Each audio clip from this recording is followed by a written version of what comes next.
पिछले एपिसोड में आपने देखा कि सोनाली अपने ससुराल में अपनी सास और ननद से परेशान हो गई थी। वहीं संजय के साथ भी उसका रिश्ता कुछ खास नहीं चल रहा था, क्योंकि वो हर बात में गुस्सा करती थी और ताने सुनाती थी। अपनी ननद की डिलीवरी के बाद भी उसका घर में झगड़ा हो जाता है और परेशान होकर वो अपने पापा को फोन करती है। अब आगे सोनाली के पापा जैसी फोन उठाते हैं वो खुश हो जाती है। कॉल पर, हेलो पापा, कैसे हैं आप? कौन बोल रहा है? पापा मैं हूँ, सोनाली। कौन सोनाली? मैं किसी सोनाली को नहीं जानता। Sorry, wrong number. इतना कहकर सोनाली के पापा फोन रख देते हैं और सोनाली गुस्सा हो जाती है। ये क्या, पापा मुझसे अभी तक नाराज हैं? अब क्या करूं? मम्मी को फोन करती हूँ। तो सोनाली अपनी मम्मी को फोन करती है। वो कॉल उठाती है। कॉल पर, हेलो कौन? मम्मी कैसी हैं आप? मैं सोनाली बोल रही हूँ। आपने मेरा नंबर सेव नहीं कर रखा है क्या? अब क्यों फोन कर रही हो यहाँ पर? मम्मी मुझे बात करनी है, याद आ रही थी आपकी। पापा ने तो बात भी नहीं की मुझसे। क्यों करे तुमसे बात? भूल गई? क्या करके गई थी तुम हमारे साथ? मम्मी प्लीज मुझसे बात करो, मैं बहुत परेशान हूँ। तो हम क्या करें? तुमने तो कहा था कि कोई परेशानी होगी तो हमसे बात नहीं करोगी, तो अब यहाँ फोन मत करना। इतना कहकर सोनाली की मम्मी भी फोन रख देती है और सोनाली को बहुत गुस्सा आता है। ये मेरे माँ बाप है या मेरे दुश्मन? मेरी परेशानी भी नहीं समझ रहे। कोई बात नहीं, मुझे भी जरूरत नहीं है इनकी। तभी काजल वहाँ आती है। भाभी आप मुझसे नाराज हैं क्या? पता नहीं। भाभी आप नाराज मत होइए, मैं जानती हूँ कि मेरी वजह से घर का माहौल खराब हो रहा है, इसीलिए मैं जा रही हूँ। ओह शुक्र है दीदी, जाने का नाम तो लिया आपने। इतने महीने हो गए हैं। हाँ भाभी, बस मैं सामान पैक कर रही हूँ, मनीष मुझे लेने आ जाएंगे। अच्छी बात है। एक बात कहूँ भाभी आपसे? क्या है? आप घर में खुश रहा करो मम्मी और भैया के साथ। मैं अब घर में ज्यादा दखल अंदाजी नहीं दूंगी। कभी याद भी आएगी तो बस 2-4 घंटे के लिए मिलने आ जाऊंगी आप सबसे। नहीं नहीं, मुझसे तो क्या मिलने आना, अपनी मम्मी और भैया से ही मिल लेना। ठीक है भाभी, ध्यान रखना अपना। हाँ रख लूंगी, आप ना भी कहती तो भी रख लेती। वहीं शाम के वक्त मनीष कार में आता है और काजल और अपनी बेटी को वहां से ले जाता है।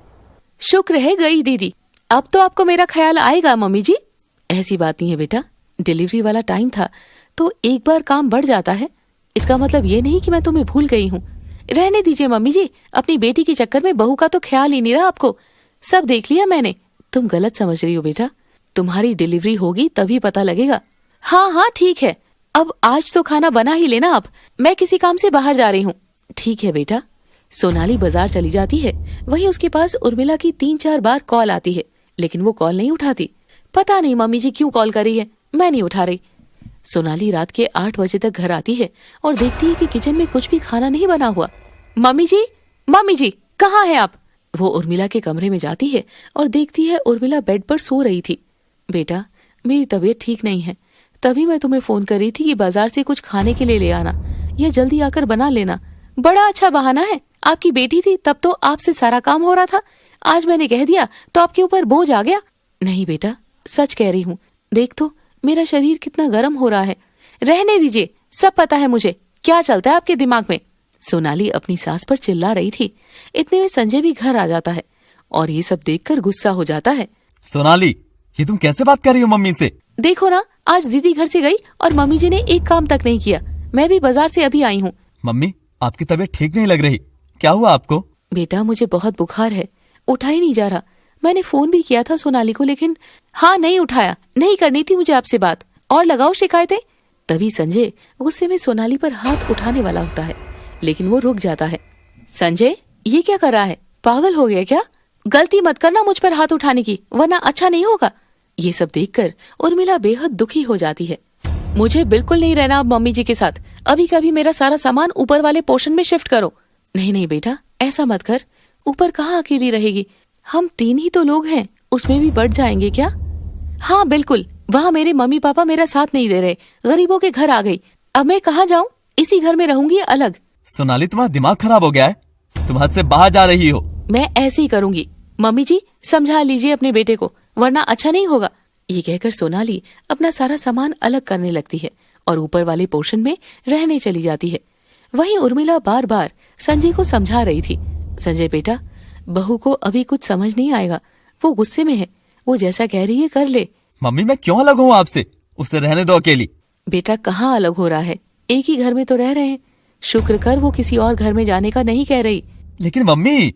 बेटा, वो तेरे लिए सब कुछ छोड़ कर आई है। बहू खुश रहनी चाहिए, मुझे कोई नाराजगी नहीं है। मैं हाथ जोड़ती हूँ। नहीं नहीं मम्मी, ये आप क्या कर रही हैं? तो अपनी मम्मी के कहने पर संजय मान जाता है और वो भी दुखी होकर अपने कपड़े लेकर ऊपर वाले पोर्शन में रहने लगता है। सोनाली भी खुश थी कि संजय उसके साथ रहने आ गया था। थैंक यू संजय, मुझे लगा कि तुम मुझे छोड़कर अपनी माँ को चुनोगे। ना तो मैं तुम्हें छोड़ सकता हूँ और ना ही मम्मी को, लेकिन तुमने ये अच्छा नहीं किया आज। अरे अभी तो सब ठीक है, अब कोई परेशानी नहीं होगी। मैं भी खुश रहूंगी और तुम्हें भी खुश रखूंगी। लेकिन सोनाली जैसा सोच रही थी वैसा कुछ होने वाला नहीं था, क्योंकि अलग रहने से घर का सारा काम उसी पर आ गया था। वहीं कुछ टाइम बाद सोनाली भी प्रेग्नेंट हो गई थी। ये बात जैसे ही उर्मिला को पता लगती है वो उसके पास जाती है।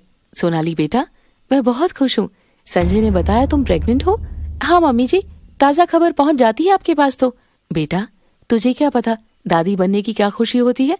अब तुम अपना ध्यान रखा करो, और मैं तो कहती हूँ अब गुस्सा छोड़ और नीचे मेरे साथ ही रह ले। नहीं मम्मी जी, अब मैं और संजय एक साथ खुश हैं। आपके साथ रहेंगे तो फिर झगड़ा होगा। बेटा कैसे काम करेगी, अभी कुछ टाइम में पेट दिखने लगेगा। 100 दिक्कत हो जाती है प्रेगनेंसी में। मैं इतनी कमजोर नहीं हूँ, कहा ना कर लूंगी सब कुछ। उर्मिला उसे काफी समझाती है, लेकिन सोनाली नहीं मानती। खैर 5 महीने और निकल जाते हैं और अब सोनाली को काम करने में बहुत दिक्कत आ रही थी और वो ज्यादा चिड़चिड़ी रहने लगी थी। संजय, मुझसे अब काम नहीं होता, तुम खाना बाहर से ले आया करो। बाहर का खाने से बच्चे को नुकसान हो सकता है। तो क्या करूं, मुझसे काम नहीं होता। तो मम्मी ने तुमसे कहा था ना कि नीचे रह लो, तुम क्यों नहीं रहती हो? क्यों रहूं, अब देखो इतने टाइम से तुम्हारे और मेरे बीच में सब कुछ ठीक तो चल रहा है। तुम्हें क्या पता मेरे मन पर क्या बीत रही है। खैर छोड़ो, जब तुम माँ बन जाओगी ना तभी तुम्हें समझ में आएगा। अरे लेकिन खाने का तो बताओ, मैं क्या करूं? बस तुमने कह दिया ना बाहर से ले आऊंगा, बात खत्म। अब मुझसे झगड़ा नहीं होता। हाँ, कितने समझदार हो गए हो तुम। अब सोनाली ने खाना बनाना भी बंद कर दिया था और रोज उनका खाना बाहर से आता था। कुछ दिनों में सोनाली को बाहर के खाने से दिक्कत होने लगी थी। बेटा, आजकल रोज बाहर से खाना आता है, ये अच्छा नहीं है सोनाली और बच्चे के लिए। हाँ मम्मी, सोनाली का खाना पच नहीं रहा, ना उससे अब कोई काम होता है, पर अब मैं चुप ही रहता हूँ। चिंता मत कर बेटा, आज से मैं सब संभाल लूंगी, तू बेफिक्र रह। उर्मिला रोज उसे खाना बनाकर दे जाती थी और सोनाली भी चुपचाप खा लेती थी। वहीं उर्मिला उसकी घर की सफाई और कपड़े धोने का काम भी कर देती थी। मम्मी जी, मैं तो आपको कोई काम करने का कह नहीं रही, फिर भी आप रोज क्यों करती हैं? हाँ बेटा, मैं मेरी इच्छा से कर रही हूँ, तू बस आराम कर। ठीक है, बस कल को गिनाना मत मुझे ये सब। ठीक है। सोनाली को 7वां महीना चल रहा था। एक दिन काजल अपने पति मनीष के साथ उर्मिला से मिलने के लिए आई हुई थी। मम्मी, क्या मैं भाभी से मिलने ऊपर चली जाऊं? हाँ बेटा चली जा, लेकिन वो तो मेरा भी ऊपर जाना पसंद नहीं करती है, पर मेरा उनसे मिलने का मन करता है ना, मैं जाती हूँ। मनीष, आप भी चलिए ना साथ में। नहीं नहीं काजल, तुम ही चली जाओ, मैं यही इंतजार कर रहा हूँ। तभी अचानक से सोनाली के जोर जोर से चीखे मारने की आवाज आती है। हे भगवान, क्या हो गया सोनाली को? चलो जल्दी। तो सभी भागकर ऊपर जाते हैं और देखते हैं कि सोनाली दर्द से तड़प रही है। मम्मी जी, बहुत दर्द हो रहा है, बहुत दर्द हो रहा है। मनीष, जल्दी से हेल्प करो, भाभी को हॉस्पिटल लेकर जाना होगा। हाँ, इसके तो 7वें महीने में ही लेबर पेन शुरू हो गया, जल्दी चलो। तो सभी मनीष की कार में हॉस्पिटल पहुंच जाते हैं। काजल संजय को भी फोन कर देती है। डॉक्टर साहब, 7वें महीने में लेबर पेन शुरू हो गया, सब ठीक तो है ना? देखिए, अभी हम कुछ कह नहीं सकते, आप लोग थोड़ा इंतजार करिए। डॉक्टर साहब, मेरी भाभी को कुछ नहीं होना चाहिए, प्लीज। डॉक्टर वहां से चला जाता है। थोड़ी देर में एक नर्स बाहर आती है। मेरी बहू ठीक तो है ना? हाँ हाँ, बधाई हो, लड़का हुआ है। माँ बच्चा दोनों ठीक है ना? अरे हाँ, चिंता मत कीजिए, बस बच्चा 7वें महीने में हो गया तो थोड़ा ऑब्जर्वेशन में रखना होगा, लेकिन बच्चा भी ठीक है और आपकी बहू भी। तेरा लाख लाख शुक्र है प्रभु। मम्मी, ये तो बहुत खुशी की बात है कि दोनों स्वस्थ हैं। तो सभी बहुत खुश थे कि सोनाली और बच्चा दोनों ठीक है। तभी संजय भी वहां आ जाता है, उसे सब बताया जाता है। वो भी काफी खुश था। 2 दिन बाद सोनाली सभी के साथ घर आती है।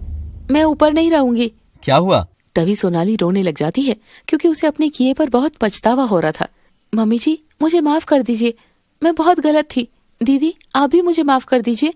नहीं नहीं भाभी, ऐसा मत कहिए, हमें आपसे कोई नाराजगी नहीं है।